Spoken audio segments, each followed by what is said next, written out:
Hello दोस्तों, मैं हूं रजत। विश्व में कई ऐसे लोग हैं जो कि ईश्वर की भक्ति में अपने जीवन को समर्पित किए हुए हैं।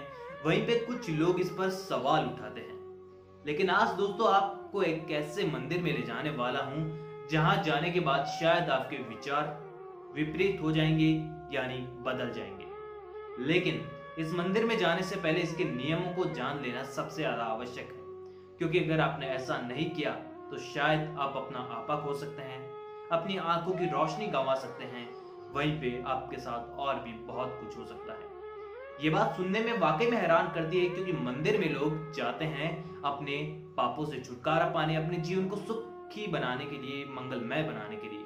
लेकिन मंदिरों के नियमों का पालन करना भी बहुत आवश्यक है, और खासकर वृंदावन में स्थित बांके बिहारी मंदिर में अपने नियमों का पालन करना बहुत आवश्यक है। तो आइए दोस्तों चलते हैं। दोस्तों, इस मंदिर की मूर्ति के दर्शन आप अपनी स्क्रीन पर कर चुके होंगे। मूर्ति की बनावट को देखकर आपने एक बात को जरूर नोटिस किया होगा कि इनकी आंखों की जो आकृति है वह एकदम विपरीत है बाकी मंदिरों के मुकाबले।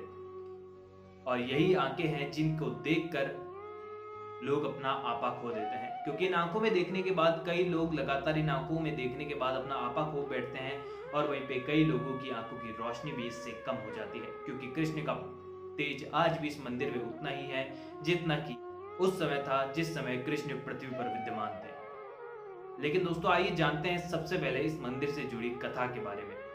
तो दोस्तों, तानसेन के गुरु स्वामी हरिदास जी, जो कि कृष्ण के अनन्य भक्त थे, स्वामी हरिदास जी के बारे में ऐसा कहा जाता है कि वह निधि वन में लंबे समय तक अपने संगीत का अभ्यास करते थे और वहीं पे कृष्ण का आह्वान भी करते थे। और ऐसा माना जाता था कि हरिदास जी के संगीत को सुनने के बाद श्री कृष्ण भी अपने आप को रोक नहीं पाते थे और निधि वन में आकर उनके संगीत को सुनते थे। ऐसे में दोस्तों, हरिदास जी के शिष्यों ने एक बार उनसे ये प्रार्थना की कि हम भी आपके साथ आना चाहते हैं और हम देखना चाहते हैं कि किस प्रकार आपके संगीत से श्री कृष्ण भी मोहित होकर निधि वन में चले आते हैं और राधा के साथ नृत्य करते हैं।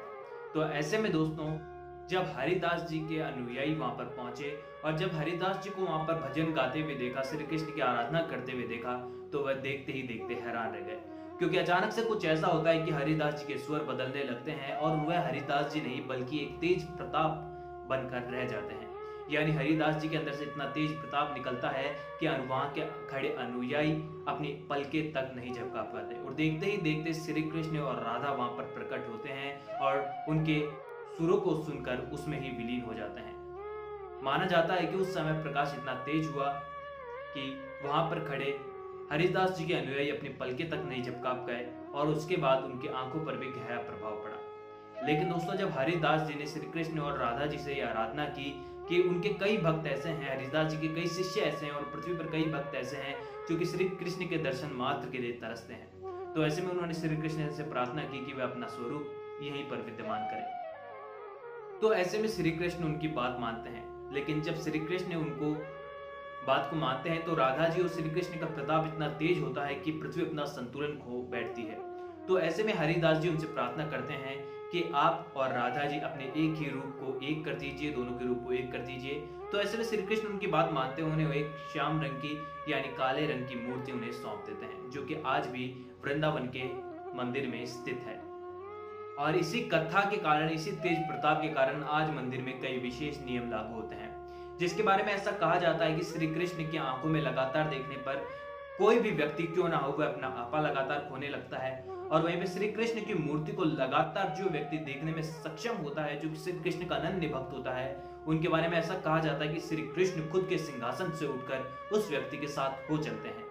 लेकिन इसी कारण मंदिर में एक नियम लागू किया है, जिसके कारण एक बड़े पर्दे को लगातार खोला जाता है और लगातार मंगल किया जाता है, यानी बंद किया जाता है।